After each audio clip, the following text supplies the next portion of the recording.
Saludamos a los que nos escuchan a través de nuestras redes sociales, YouTube, Facebook y nuestro grupo de WhatsApp. Les damos la bienvenida y les agradecemos que nos sigan fielmente en nuestra transmisión. Y pues a los que están aquí también, Dios les bendiga. Me da mucho gusto que estén con nosotros para estudiar la palabra de Dios. Seguimos en nuestra serie Romanos, la esencia del Evangelio. Vamos por partes, estamos leyendo aún el capítulo 1. Así que les invito a que nos puedan acompañar al capítulo 1 y vamos a estar leyendo del versículo 8 al versículo 15. Vamos a estar leyendo estos versículos, estos pasajes para estar meditando en nuestro estudio del día de hoy. Les recordamos que esta es la séptima parte de nuestra serie y aún vamos estudiando el capítulo 1. Vamos a comenzar dándole lectura, capítulo 1, versículo del 8 al 15, si lo tienen todos me dicen amén. Dice: primeramente doy gracias a mi Dios mediante Jesucristo con respecto a todos vosotros, de que vuestra fe se divulga por todo el mundo, porque testigo me es Dios, a quien sirvo en mi espíritu en el evangelio de su Hijo, de que sin cesar hago mención de vosotros siempre en mis oraciones, rogando que de alguna manera tenga al fin por voluntad de Dios un próspero viaje para ir a vosotros, porque deseo veros para comunicaros algún don espiritual a fin de que seáis confirmados. Esto es para ser mutuamente confortados por la fe que nos es común a vosotros y a mí.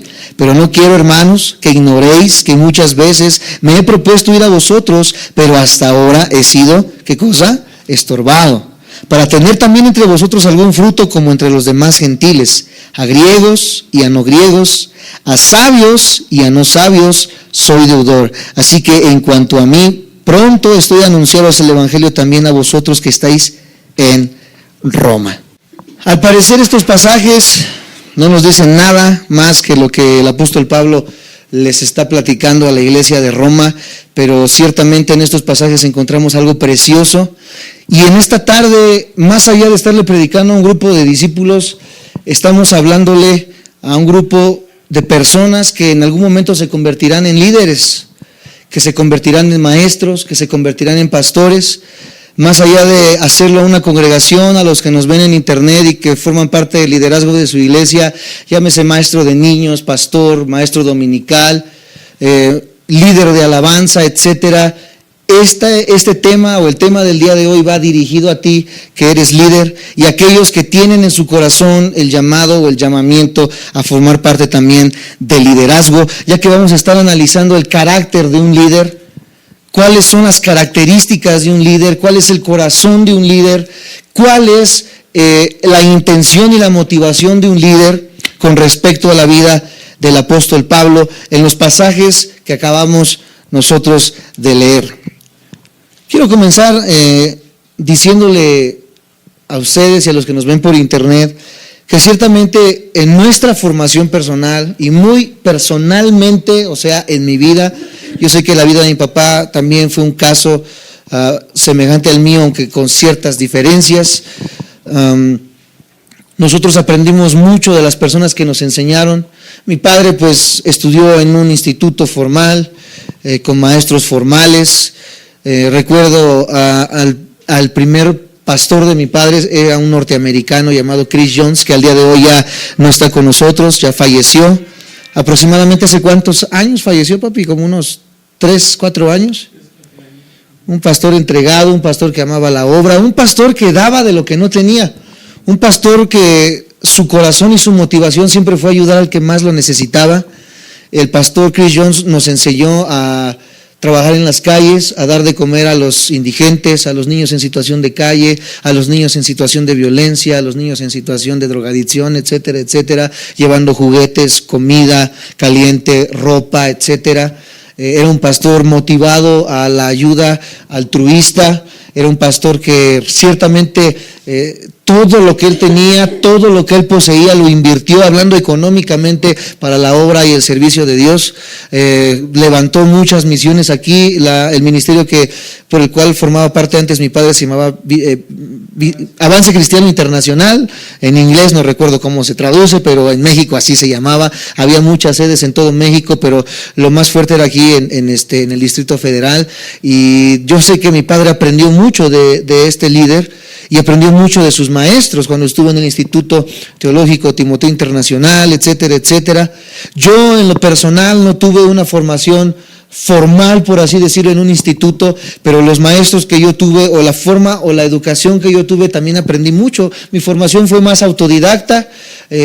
Aprendí mucho de los libros que leí, sigo aprendiendo mucho de los libros que sigo leyendo, aprendí mucho de los trabajos que he tenido que hacer, de los escritos, de los ensayos que he tenido que desarrollar, y ciertamente esto te enseña muchísimo. Aprendes demasiado de los líderes hoy en día. Yo sé que ustedes están aprendiendo mucho de lo que están aprendiendo a través de la palabra de Dios, pero más allá de todo eso y más allá de lo que yo haya aprendido de un libro o de un seminario, creo que la mayor formación que tiene un discípulo que va a ser formado como líder es la formación de la persona que está delante de ustedes.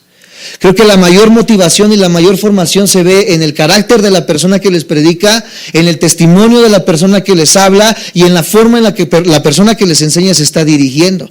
Así que más allá de lo que yo pude haber aprendido en un libro, la mayor parte de lo que yo he aprendido en mi formación como cristiano sí es la palabra de Dios, pero también aprendí mucho del carácter de mi padre y del carácter de los pastores a los cuales yo me he acercado para poder desarrollar y crecer en mi formación teológica. Así que si algo yo puedo agradecer a Dios es la vida de mi padre, el testimonio que él me ha dado y la forma en la que se ha conducido para yo ser la persona que soy en lo ministerial. Y en los versículos que nosotros estamos analizando en este momento nos damos cuenta que el apóstol Pablo de igual manera está dándose él mismo como carta abierta a la iglesia de Roma. Él se está presentando y está diciendo cuál es su carácter, está diciendo cuáles son sus intenciones y está diciendo cuáles son sus motivaciones. Versículos después y capítulos después vamos a analizar cómo el apóstol Pablo enseña la doctrina, comienza a hacer una forma y un cuerpo de la doctrina, pero ahorita él se está presentando como el maestro, se está presentando como el apóstol y está presentando su carácter y está presentando sus motivaciones. Así que antes de intentar enseñarles otras verdades más profundas del evangelio, él está haciendo una presentación propia. ¿Me siguen hasta ahí? Me dicen amén.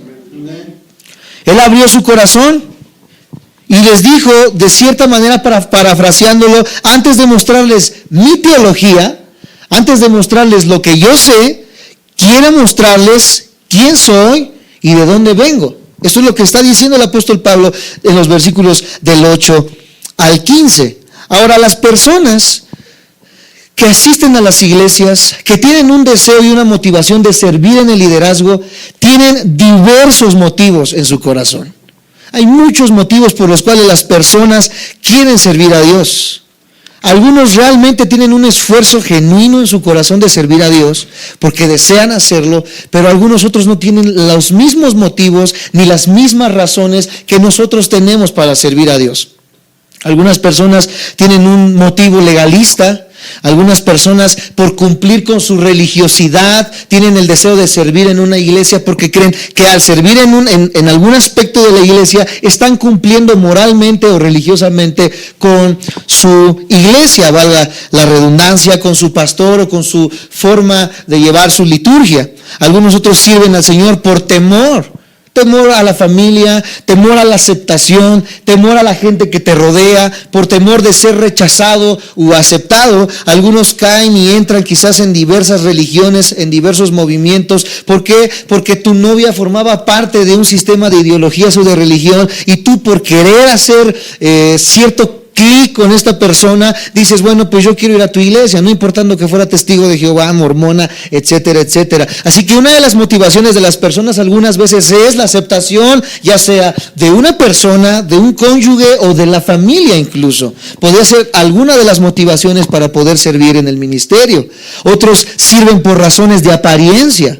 Otras personas solamente están sirviendo en la iglesia porque desean aparentar cualquier cosa, aparentar piedad, aparentar posición, aparentar inteligencia, aparentar cualquier cosa que le dé un estrato social o que le dé un estado de preeminencia a las personas que le rodean. Algunos otros sirven debido a la presión de los compañeros, debido a la presión específicamente de la familia. Yo recuerdo en el tiempo de mi niñez, yo vi a muchos niños siendo presionados a venir a la iglesia, por ejemplo, por ahí de los 8 o 10 años de edad, y muchos contemporáneos míos de mi edad que formaron parte también de la generación de estudiantes del instituto con mi padre. Muchos de ellos, de esos hijos de pastores, ahorita ya son drogadictos, ahorita ya están tirados, ¿verdad?, al alcoholismo, etcétera, etcétera. ¿Por qué? Porque su motivación en la iglesia nunca fue genuinamente el servicio y el amor de Dios, sino fue la presión de la misma familia o de los mismos compañeros. Sin embargo, cualquiera que sean tus motivos, tú que estás ahorita en este momento escuchándome o tú que me ves por internet, no importa cuáles sean tus motivos o si estos motivos son los que te acabo de decir para el servicio, si son meramente deseos, lo que yo estoy seguro es de que si estos motivos son los que yo acabo de decir, los que tú tienes en tu corazón, son motivos externos. Todo lo que yo acabo de repetir son motivos de apariencia, son motivos que la gente puede ver, pero ninguno refleja el verdadero motivo que Dios está buscando, que es un motivo en nuestro corazón, un motivo en nuestro espíritu, un motivo que emane desde nuestro interior para ser reflejado en el exterior. Los demás solamente es una apariencia, pero el motivo que Dios está buscando es un motivo que nazca desde lo más profundo de nuestro corazón. Primera de Corintios, acompáñenme por favor a Primera de Corintios capítulo 10, sin que pierdan Romanos. Primera de Corintios capítulo 10, versículo 31. Es bueno que lo apuntes, y si no lo puedes buscar en tu Biblia, va a estar delante tuyo. Primera de Corintios capítulo 10, versículo 31, dice de esta manera, los que lo tengan me dicen amén. Dice, si pues coméis o bebéis o hacéis otra cosa, todos conmigo, dice, hacedlo todo para la gloria de Dios. ¿Cuál es la motivación genuina para el servicio? ¿Cuál es la motivación genuina de una persona que quiere ser parte del liderazgo de una iglesia? Hacer las cosas para la gloria de Dios, no para mi beneficio, porque hay muchas personas, muchos pastores al día de hoy que lo hacen para su beneficio. Yo conozco a muchos pastores que formaban parte del mismo presbiterio que nosotros. Hablamos de 30, 40 pastores que nosotros conocíamos en la antigua red a la que pertenecíamos, que su única motivación era números en la iglesia. Nos decían cada mes, ¿verdad? Hacíamos una junta con el apóstol, entre comillas, una junta, y el apóstol nos decía, a ver, iglesia de Tecama, ¿cuántas cabezas de ganado? Casi nos decía. ¿Cuántas personas ingresaron hoy a tu iglesia? No, pues hoy a mi iglesia ingresaron, decían unos, 10 personas. Otros, no, apóstol, ya somos 100 personas, ya somos 500 personas. Y su única motivación mes con mes era un crecimiento en número, pero en ningún momento nosotros escuchamos de hablar ni del apóstol, ni de los pastores decir, estamos creciendo en calidad de discípulos. Las personas que asisten a mi iglesia, sean 10, siguen siendo las mismas 10, pero esas 10 personas están cambiando en su manera de vivir, en su manera de pensar, en su manera de ver las cosas. Su matrimonio está siendo restaurado, sus hijos están entrando en sujeción, su esposo cada día más ama a su esposa, etcétera, etcétera. La única motivación del liderazgo de hoy en día son números y enriquecimiento, que la iglesia cada día tenga más posición económica y más posición social de la que tenía en semanas anteriores. Entonces, amados santos de Dios, el motivo de un verdadero discípulo y de una persona que quiera formar parte del ministerio o del liderazgo debe de ser siempre que lo que tú hagas glorifique a Dios. Algunos me dicen, pero yo de qué manera puedo glorificar a Dios siendo arquitecto, por ejemplo. Hace unos 10, 15 años atrás conocí la historia de no recuerdo si es guatemalteco o hondureño, este joven, que tenía el deseo de servir a Dios, y él le preguntaba a su pastor en qué área puedo servir, y él decía, ¿verdad? Pues busca un área. Intentó en la música, intentó en varias cosas, y en ningún área tuvo la facilidad de poder desempeñarse y desarrollarse. Él sintió que no podía servir en nada, hasta que un día sintió en su corazón de parte de Dios el que iba a servirle con su trabajo, con su carrera que él había tomado. Y esta persona al día de hoy es un arquitecto muy famoso en el aspecto de que él ha construido las iglesias más grandes en América Latina, gracias a que él empeñó todo su esfuerzo en que con su carrera glorificara a la persona de Dios. Una persona que verdaderamente desea servir a Dios va a tener siempre el deseo genuino de glorificar a Dios en todos los aspectos de su vida. No hay otra motivación, no hay otro deseo. Si en el camino la iglesia crece y toma fuerza, si en el camino somos conocidos como iglesia, si en el camino eres conocido como maestro, como teólogo, como pastor, etcétera, etcétera, es mera gracia. Pero si nunca eres conocido, si nunca nadie te aplaude, si nunca nadie viene a tu iglesia, solamente 2 o 3 personas, pero tu motivación es la correcta, servir y darle gloria a Dios, amados hermanos que nos escuchan por internet y los que están aquí presentes, si el deseo de tu corazón es servir a Dios, nunca va a importar nada de las carencias, nada de lo malo que puedas estar pasando en tu vida, porque con lo que tú estás haciendo estás glorificando a Dios y no a tu persona, ni a tu carácter, ni a la manera en la que tú ves el ministerio. Muchas personas hoy en día están enseñando que una iglesia próspera es una iglesia que tiene 100 almas. Un pastor próspero es un pastor que se viste con Pierre Cardin, que se viste con gran Némico, que se viste o que anda en coches BMW, etcétera, etcétera. Y nada de eso demuestra prosperidad, nada de eso demuestra ciertamente el favor de Dios. Una persona que ama el ministerio y que quiere ser líder debe glorificar a Dios con su vida. Me dicen amén los que me sigan. Sin duda alguna, el apóstol Pablo se vio acosado muchas veces por tentaciones de Satanás para abandonar el ministerio. Cuando recibía tanta oposición o para rendirse ante cualquier iglesia difícil, lo vemos en el aspecto de los Corintios. Ese libro que acabamos de leer hace un ratito, 1 de Corintios y 2 de Corintios, nosotros le decimos a las personas que no hubo una iglesia más carnal que la iglesia de Corinto. ¿Qué queremos decir con esto? Que no hubo una iglesia que estuviera tan distante de ser una iglesia modelo como la iglesia de Corinto. Muchas personas, más las iglesias pentecostales, aquellos que nos ven, nuestra intención no es atacar en ninguna manera tu denominación, pero la iglesia pentecostal enseña ahorita, ¿verdad?, que lo más importante y lo que nosotros necesitamos para demostrar que tenemos al Espíritu Santo de nosotros son las lenguas, las caídas, las manifestaciones, etcétera, etcétera. Hoy la motivación de las iglesias tiene que ser glorificar a Dios en todo lo que hagamos. Hablaba de la iglesia de Corinto, hoy la iglesia pentecostal enseña que para que uno pueda tener o demostrar que el Espíritu Santo está dentro de nosotros son los dones, las caídas, las manifestaciones, etcétera, etcétera. Amados santos de Dios, la iglesia que tenía todos los dones en el antiguo, o la iglesia primitiva era la iglesia de Corinto. La iglesia de Corinto tenía los dones de lenguas, los dones de profecía, etcétera, etcétera. Tenía todos los dones, tenía todos los talentos, pero aún así la iglesia de Corinto era la iglesia más carnal de todas y era la iglesia a la que el apóstol Pablo más regañó en innumerables ocasiones.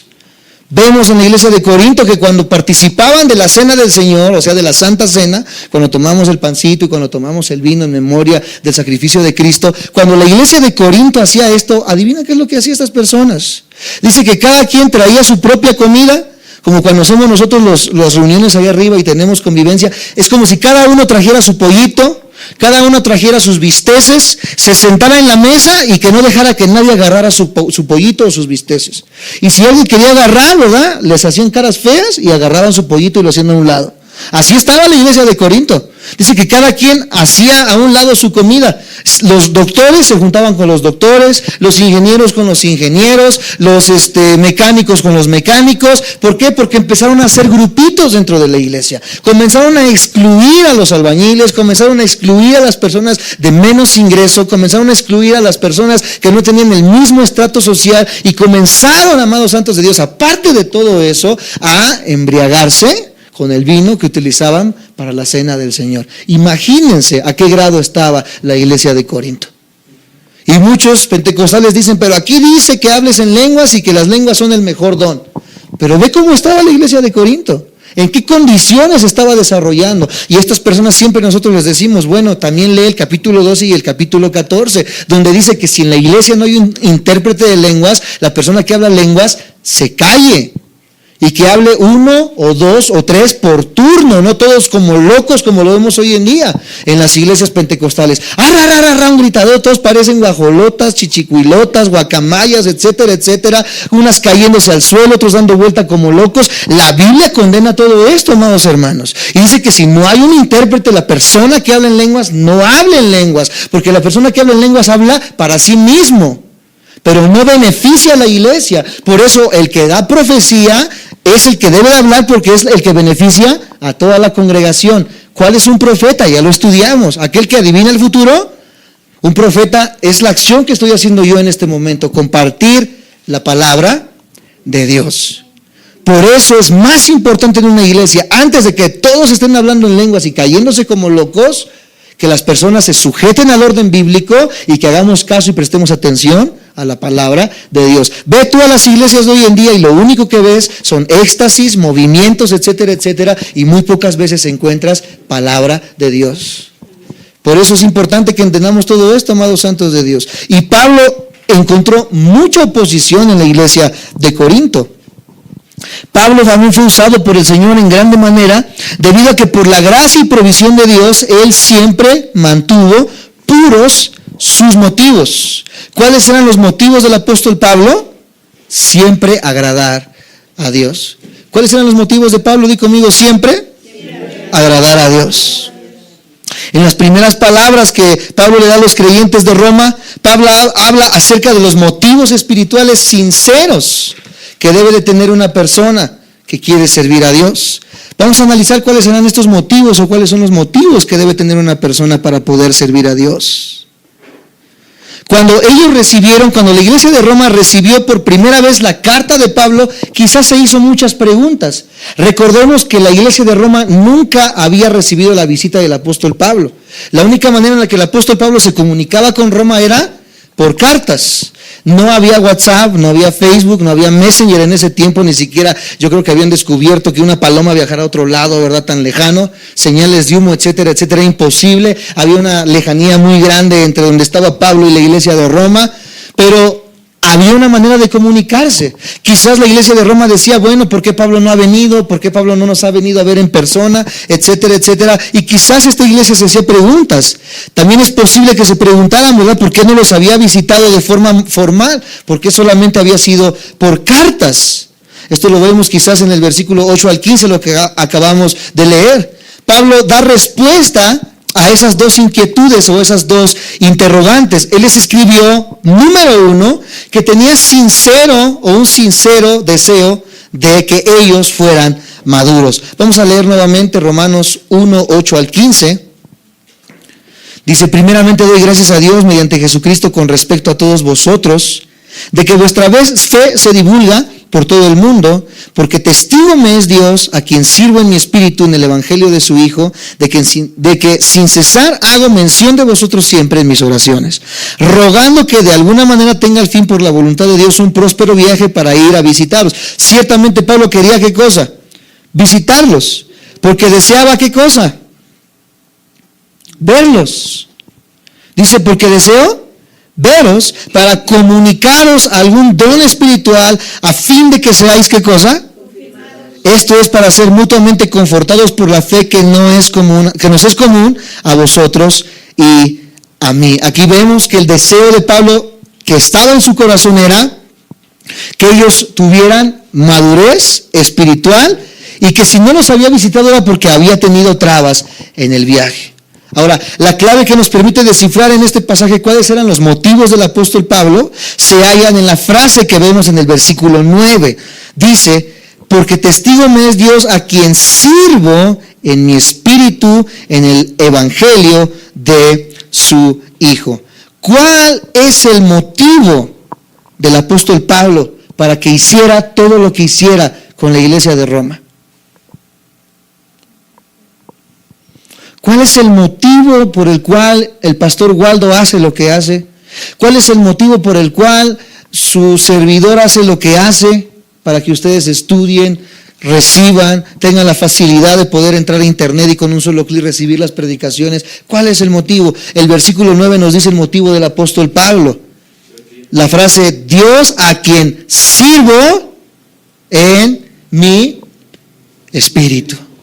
Pablo había sido criado quizás y educado en el judaísmo. Los que estuvieron en la primera clase se acordarán de que Pablo fue un fariseo, fue un hebreo de hebreos, fue una persona muy culta que tuvo una formación, ¿verdad?, de los mejores institutos teológicos, etcétera, etcétera. Pero él, amados santos de Dios, tuvo una adoración y un servicio mecánico. Había sido formado como un religioso de su tiempo, como muchos hoy en día somos formados en cualquier instituto, católicos, etcétera, etcétera, los líderes religiosos de cualquier religión, muchos de ellos adoran solamente externamente. Yo cuando trabajé como mecánico, como por ahí de casi un año, tuve un patrón que al día de hoy me reservo el nombre, y también en qué lugar está el taller mecánico, muy buen taller también, por cierto.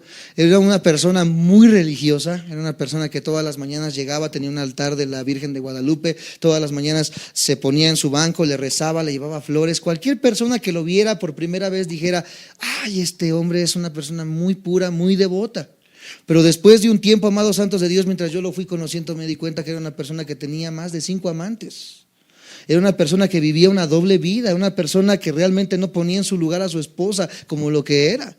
Entonces, amados santos de Dios, muchos estamos viviendo una religiosidad mecánica de esta manera. Hemos sido enseñados, conocemos los rezos, las oraciones, etcétera, etcétera, pero una religiosidad nunca va a cambiar un corazón genuinamente. Mientras yo estaba trabajando en ese taller, conocí también al pastor de la iglesia de los Testigos de Jehová de aquí de la zona. Primeramente conocí a sus hijos y yo no sabía que eran sus hijos. Llegaron una vez ahí con un six de Corona, y ahí platicando con el patrón y hablando y diciendo chistes en doble sentido. Era algo habitual en el taller. Después, como de 1 hora y media de que se habían acabado el paquete de six, llega un señor, ¿verdad? Y se les queda viendo y les dice, a ver, hijos de no sé qué tanto, mira, miren cómo andan, ¿verdad? ¿Qué va a decir la gente? Después de un ratito, ¿verdad? Él agarra también una cerveza y empieza a tomarla y empiezan a contar chistes. Bueno, se hizo la bataola. Después de que se va, yo ya le había comentado a mi patrón que yo era cristiano, que yo era maestro en una iglesia cristiana y que yo soñaba en algún momento con dirigir una congregación. Y él me decía siempre, no, eso no te deja dinero, mejor sigue estudiando mecánica, mira, aquí está el dinero, etcétera, etcétera. Y él había comentado eso. Y cuando se van estas personas me dice, mira, ahí están tus hermanitos. Y yo le dije, ¿mis hermanitos? Si los conozco. Sí, ¿no van a la misma iglesia? Le digo, no, ¿quiénes son? Pues es el pastor de los Testigos de Jehová. Entonces yo me quedo así, digo, bueno, quizás él generaliza, ¿no? Y piensa que todos los que nos hacemos llamar hermanos somos la misma cosa. Ya uno que ha entendido y que ha conocido la palabra de Dios nos damos cuenta que hay una diversidad de religiones y de nombres. En ese momento me di cuenta, amados santos de Dios, de cuánta falsedad hay hoy en día en las iglesias. No solamente las que nosotros llamamos sectas, sino que también dentro de la iglesia cristiana. Hay muchas personas que han tenido una formación teológica, pero que solamente es externa. Nunca ha habido un cambio genuino dentro de nuestros corazones. Pablo había sido formado de esta manera, había tenido una adoración y un servicio mecánico, rutinario, externo, superficial, haciendo referencia en muchas ocasiones a este tipo de religión. Jesús le dijo a una mujer en San Juan capítulo 4. Vamos a ver una historia increíble, amados hermanos, de lo que es la religiosidad. San Juan capítulo 4. Versículo del 1 en adelante. Vamos a estar leyendo varios pasajes. Del 1 en adelante, así es. San Juan 4 del 1 en adelante. Cuando lo tengan me dicen amén. Dice de esta manera: cuando pues, todos estamos ahí, el Señor entendió que los fariseos habían oído decir, Jesús hace y bautiza más discípulos que Juan. Aunque Jesús no bautizaba, sino sus discípulos, salió de Judea. A ver, hasta chismosos eran los fariseos en ese tiempo. Decían cosas que ni siquiera había hecho Jesús. Así está la religión, ¿verdad? Dice que Jesús no los bautizaba. Versículo 3, salió de Judea y se fue otra vez a Galilea, y le era necesario pasar ¿por dónde? Vino pues a una ciudad de Samaria llamada Sicar, junto a la heredad que Jacob dio a su hijo José, y estaba allí el pozo de Jacob. Entonces Jesús, cansado del camino, se sentó así junto al pozo. Era como la hora sexta. Vino una mujer de Samaria, o sea, una samaritana, a sacar agua, y Jesús le dijo: dame de beber, pues sus discípulos habían ido a la ciudad a comprar de comer. La mujer samaritana le dijo: ¿cómo tú, siendo judío, me pides a mí de beber, que soy mujer samaritana? Porque judíos y samaritanos no se trataban entre sí. Respondió Jesús y le dijo: si conocierais el don de Dios, y quién es el que te dice: dame de beber, tú le pedirías y él te daría agua viva. La mujer le dijo: Señor, no tienes con qué sacarla, y el pozo es muy hondo. ¿De dónde pues tienes el agua viva? Ella pensando que hablaba del agua del pozo. ¿Acaso tú eres mayor que nuestro padre Jacob, que nos dio este pozo, del cual bebieron él, sus hijos y sus ganados? Respondió Jesús y le dijo: cualquiera que bebiere de esta agua, volverá, ¿qué cosa? Mas el que bebiera del agua que yo le daré no tendrá sed jamás, sino que el agua que yo le daré será en él una fuente de agua que salte para vida eterna. La mujer le dijo: Señor, dame de esa agua, para que no tenga yo sed ni venga aquí a sacarla. Seguía pensando que estaba hablando del agua natural. Jesús le dijo: ve, llama a tu marido y ven acá. Respondió la mujer y dijo: no tengo marido. Jesús le dijo: bien has dicho, no tienes marido, porque 5 maridos has tenido, y el que ahora tienes no es tu marido, o sea, era su amante. Esto has dicho con verdad. Le dijo la mujer: Señor, me parece que tú eres profeta. Ahí como que vio que él era divino o algo, y dijo: ay, ya me está sacando mis trapitos al sol. ¿Quién le habrá dicho? Nuestros padres adoraron en este monte, y vosotros decís que es en Jerusalén, es el lugar donde se debe adorar. ¿Ven el cambio tan brusco que hizo? Primero está hablando de que era profeta y después empieza a defenderse. Nuestros padres adoraron en este monte, y vosotros decís que es en Jerusalén el lugar donde se debe de adorar. Jesús le dijo: mujer, créeme que la hora viene cuando ni en este monte ni en Jerusalén adoraréis al Padre. Vosotros adoráis lo que no sabéis, nosotros adoramos lo que sabemos, porque la salvación viene de los judíos. Mas la hora viene, y ahora es, cuando los verdaderos adoradores adorarán al Padre en espíritu y en verdad, porque también el Padre tales adoradores busca que le adoren. Dios es espíritu, y los que le adoran en espíritu y en verdad es necesario que le adoren. Le dijo la mujer: sé que ha de venir el Mesías, llamado el Cristo. Cuando él venga nos declarará todas las cosas. Jesús le dijo: yo soy el que habla contigo. En esto vinieron sus discípulos y se maravillaron de que hablaba con una mujer. Sin embargo, ninguno dijo: ¿qué preguntas o qué hablas de ella? Vemos en esta historia, amados hermanos, algo increíble de cómo trabaja la religiosidad en una persona. Vamos a tratar de descifrar todo lo que acabamos de leer en este momento. Vemos que Jesús en primera instancia se sienta en un pozo, y en ese pozo llega una mujer de la cual venía de un pueblo en el cual no se llevaban judíos y samaritanos. Había una rivalidad a muerte con estos dos pueblos. Jesús le dice a esta mujer: dame de beber. Sabemos que Jesús siempre conocía el corazón de las personas, ¿verdad que sí? Jesús le dice: dame de beber, y la mujer le dice: mira, es que no tengo cómo sacar el agua. Jesús le dice: yo te daré un agua con la cual nunca vas a tener sed. Por supuesto que no estaba hablando de un agua física, estaba hablando de un aspecto espiritual. Esta mujer le dice: bueno, mira, es que ¿cómo le vas a hacer? Yo quiero de esa agua. Jesús, conociendo el corazón de la mujer, le dice: ve por tu marido. Jesús siempre conoce, amados santos de Dios, en qué área estamos fallando. Es imposible, amados santos de Dios, tratar de engañar a Dios. Nosotros podemos engañar a un pastor, podemos engañar a un líder en alguna ocasión y mostrar una apariencia piadosa, parecer que realmente somos muy morales, muy íntegros, muy personas, ¿verdad?, que ayudan, etcétera, etcétera, pero Dios conoce verdaderamente cuál es la intención de nuestro corazón. Y esta mujer se acerca y él le dice: ¿verdad? Ve por tu marido. La mujer le dice: mira, es que no tengo marido. Quizás se quería hacer pasar como una viuda, o no sé, ¿verdad?, una mujer, ay, pobrecita. Pero Jesús le dice: bien has dicho, no tienes marido. Has tenido 5, y el que tienes ahorita no es tu marido. ¿Cuánto se había echado el plato esta mujer? 6 maridos. Le decían la viuda negra, la tigresa de Santa Julia. Esta mujer, ¿verdad?, trataba de esconder lo que realmente era. Y cuando Jesús les dijo: bien has dicho, no tienes marido, has tenido 5, y el que ahora tienes no es tu marido, es tu amante. Esta mujer dice: híjole, O este es brujo, ¿qué será este? Para mí que es profeta, conoce las cosas, conoce el corazón. Y en el momento en que la persona se le es revelado su pecado, se le es revelado la condición en la que está viviendo esta persona, ¿qué es lo primero que hacemos cuando nos cachan en nuestra movida? ¿Cómo? Ponernos a la defensiva, hacernos como que no hemos hecho nada. Esta mujer trata de defenderse ¿cómo? Con la religión. Saca la religión a luz y le dice, ¿verdad? Es que ustedes los cristianos dicen que no debemos de adorar de esta manera. Es que ustedes los cristianos dicen que no tenemos que hacer esto. Es que ustedes los judíos dicen que no es aquí donde se debe de adorar, es en Jerusalén.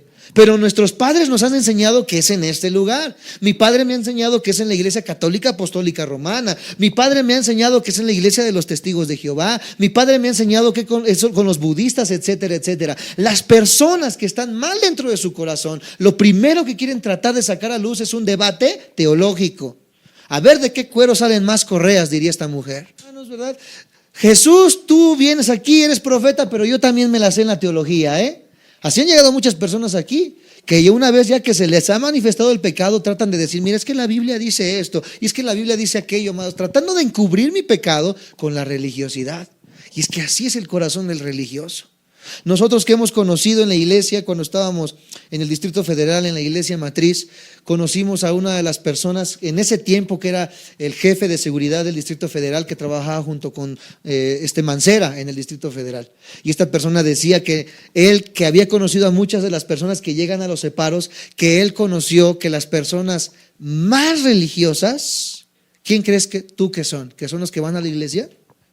Dice esta persona, yo supe que las personas más religiosas son los narcotraficantes, son los asesinos, son los violadores. Porque una vez que caen al tambo, una vez que están en los separos y que van a ser procesados, ¿qué crees que hace la persona? Abre su chaleco, saca su estampita, la pone en la pared y empieza a decirle, líbrame de esta.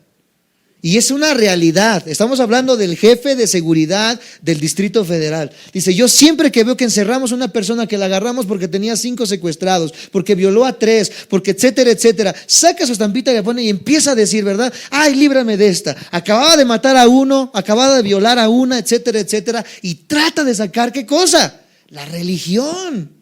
La religiosidad, y creen que la religiosidad va a ayudar en alguna manera en la vida del creyente. Hoy en día muchos estamos así, tratando de lavar las culpas de toda la semana con un día en venir a la iglesia, mostrar una apariencia de piedad, vestirnos de cierta manera, cumplir con ciertas normas, liturgias, etcétera, etcétera en una iglesia y creer que con eso estamos bien delante de Dios. Tratamos de discutir teológicamente con Dios. Es que ustedes dicen esto, pero mi iglesia dice esto, que mientras dé, no hay problema que mate. Que mientras dé y haga no hay problema que viole, o que el justo querrá 7 veces 7, o que me hay que perdonarme, o algo así dice la Biblia, ¿verdad? Ni siquiera la conocen, pero tratan de acomodarla a su parecer. ¿Qué le está diciendo Jesús entonces a la mujer en este momento? No importa tu religiosidad, no importa qué es lo que tú creas, llegará el momento en que ni se va a adorar aquí, ni se va a adorar allá. Vamos a leerlo una vez más para que sigamos el hilo de lo que estamos leyendo.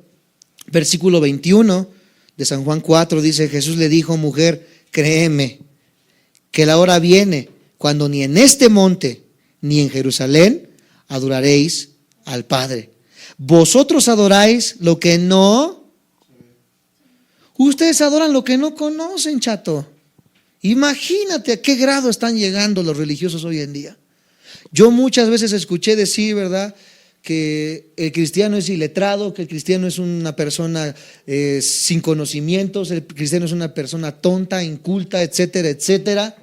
Pero yo creo que el cristiano no es nada de eso, sino por el contrario. El cristiano ha aprendido a adorar lo que conoce. El cristiano no tiene una fe muerta o una fe ciega, como muchos dicen. Es que yo creo ciegamente en Santa Úrsula de Acaya, porque me hizo el milagro, ¿verdad? Yo ciegamente creo en eso. La Biblia dice que la fe no es ciega. La fe, amados santos de Dios, es una fe que se cree. Y dice que las personas religiosas adoran lo que no conocen. Nosotros adoramos lo que conocemos. ¿Cómo lo hemos conocido? A través de la palabra de Dios, a través del poder de Dios que se ha manifestado en nuestras vidas. ¿Por qué muchas veces no conocemos o no sabemos? Porque no estudiamos la palabra de Dios. Pero nosotros no tenemos una fe muerta ni una fe ciega. Tú que nos ves por internet, tu fe no es ciega. Tu fe tiene bases, fundamentos. Tú tienes las armas para poder debatir en tu escuela. Tú tienes las armas para poder debatir en tu universidad. Tú tienes las armas para poder debatir en tu primaria, secundaria, preparatoria, etcétera, y demostrarle con argumentos científicos, médicos y con este libro a tus maestros ateos de que Dios es real y de que sus propios argumentos y que la misma ciencia se contradice a sí misma. Porque la ciencia está basada solamente en teorías e hipótesis que nunca han sido corroborados, mas sin en cambio la Biblia, todo lo que dice, cualquier lugar geográfico del que habla, cuando habla de medicina, de biología, de política, etcétera, la Biblia es exacta. Amados hermanos, nosotros adoramos lo que conocemos. No tenemos una fe ciega. Por eso cuando nosotros creemos y aceptamos a Dios en nuestro corazón, sabemos que Dios es un Dios real. Ya no es una imposición. Ya no es porque mi papá o mi mamá me obligan, ya no es para poder tener un estrato social, para poder ser aceptado. Ahora yo sé que hay un Dios verdadero. Ahora sé que hay un Dios real, un Dios que existe. Ahora conozco el poder de este Dios, ahora conozco la verdad y por lo tanto sé que debo mi vida a este Dios. ¿Ves ahora cómo las intenciones cambian? Ya no es una religiosidad, es una convicción. Yo ya no dudo de que Dios existe, yo ya no dudo de que Dios es real, yo ya no dudo, amados santos de Dios, que he conocido el camino, la verdad y la vida en la persona de Cristo Jesús. Esta mujer adoraba lo que no conocía. Nosotros adoramos lo que conocemos. Una vez estando en la escuela me acuerdo que estaban hablando acerca de hipótesis, de teorías, estábamos hablando de agujeros de gusano, estábamos hablando de la Matrix, no sé qué tantas cosas estábamos hablando en la escuela y en un momento se para un chamaco y dice, pues nosotros ni existimos, y nos le quedamos viendo así. Sí, nosotros somos un sueño iluso de algo, ¿verdad? Que está formado de no sé qué tanto que es la Matrix y todo lo que estamos viendo nosotros ni siquiera existe. Nos quedamos viendo los unos a otros y lo único que pudimos hacer es soltarnos a reír. ¿A qué grado, amados santos de Dios, está llegando el engaño de creer que lo que vemos no es real? Cuando la Biblia dice, amados santos de Dios, que lo que vemos es, que lo que no vemos aún es más real de lo que vemos, que hay un mundo espiritual y que este mundo en el que estamos viviendo, amados santos de Dios, en planos reales, que la guerra que estamos viviendo como cristianos es real, que la muerte es real, que la vida es real, pero la gente habla lo que no conoce, repite como perico lo que otros hablan. Viene tu maestro ateo con Friedrich Nietzsche y te empieza a clavar, ¿verdad?, las 80 tesis que él escribió para debatir en contra de la Biblia. Nada más tú leíste la primera y con eso ya te sientes intelectual y comienzas a decir, yo no creo en Dios. Porque Friedrich Nietzsche escribió y dijo esto y esto, aquello y aquello, etcétera, etcétera. Repetimos lo que no entendemos y lo que no conocemos. Pero ninguno, amados santos de Dios, de los que se llaman ateos, jamás han venido sinceramente a este libro para poder estudiar la obra, la vida de Jesucristo, el plan de Dios para nuestras vidas. La mayoría de ellos conocen ciertos pasajes que han sacado de libros y de revistas, pero nadie nunca se ha sentado para poder decir, Señor, si tú existes, quiero respuestas. Sinceramente, adoran y creen lo que no conocen, pero nosotros hemos creído y hemos sabido que hay un Dios real. Dios le dice, o Jesús le dice a la mujer samaritana en estos pasajes, va a haber un momento en que ni en esa iglesia, ni en aquella iglesia, porque algunos dicen, es que yo voy a Vida Nueva para el Mundo, aquí está la verdad. Yo voy con los testigos, acá está la verdad. Yo voy con el pastor Waldo, acá está la verdad. Va a haber un momento ni aquí, ni allá, ni en Vida Nueva para el Mundo, ni en casa de oración, ni en la Iglesia Bautista Internacional se va a adorar al Padre, sino que se va a adorar, dice, porque Dios está buscando adoradores en espíritu y en verdad. Mas la hora viene y ahora es, versículo 23, cuando los verdaderos adoradores adorarán al Padre en espíritu y en verdad, porque también el Padre tales adoradores busca que le adoren. ¿Qué le está diciendo Jesucristo a esta mujer? Amados santos de Dios, que la adoración verdadera y aceptable de Dios no se adjudica a cierta área geográfica en particular, no se adjudica a rituales, no se adjudica a iglesias o actividades, a formalismos, etcétera, etcétera. La verdad y la verdadera oración se produce por medio de la fe en el estudio de este libro. No importa que adores abajo de un pirul, no importa que adoremos abajo de un árbol, no importa que tengamos un palacio de iglesia o que estemos adorando en un garage como este, no importa el lugar, porque va a haber un momento en que ni se va a adorar en cierto lugar, sino que se va a adorar en espíritu y en verdad.